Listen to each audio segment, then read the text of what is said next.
What is up, everybody, and welcome back to the channel. And in this video I'm going to show you my latest 8-wide mock, which is not a JDM car this time. I know it's pretty surprising, but yeah, it would be this Porsche 911 RWB. So yeah, without further ado, let's get started.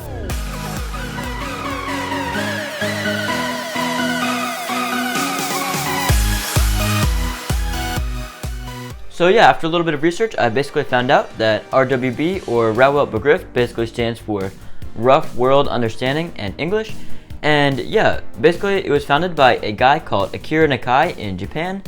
And yeah, I guess a lot of people actually associate RWB with Porsches, of course, but before he actually started working on Porsches, he worked on a lot of AE86s.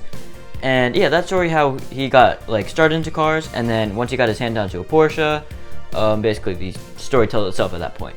And yeah, so basically, of course, this is a RWB Porsche, a 993. Wait.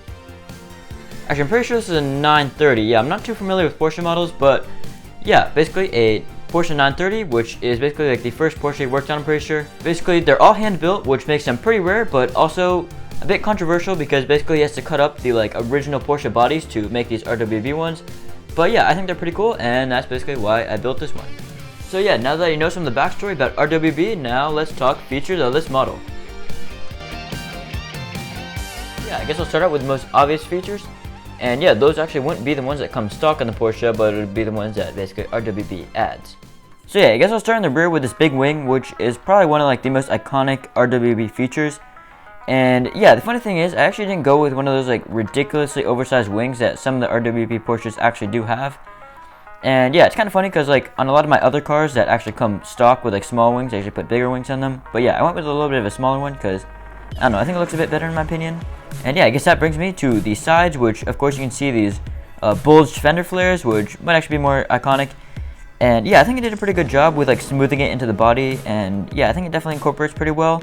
It's overall a pretty smooth car, especially compared to some of my other JDMs, which yeah, I think I did a pretty good job with. And I guess next we move on to the front, where there's some more RWB modifications, such as these I guess 3 openings in the front grille. I'm not really sure if you'd call it a grill on one of these, but yeah, I guess whatever that part is. And yeah, it's also got these little black things on the side, which are kind of I think they're for aero on the real car. Obviously aero is kind of not really taken seriously because of those huge wings, and it's more just for show, but yeah, I added them. Yeah, next up we'll move on to the side, where I actually did add these opening side doors. Yeah, you might be thinking, well, does it fit minifigs then? Which the answer is unfortunately not. And yeah, it's pretty disappointing because it does have opening doors, so you'd think it fits minifigs.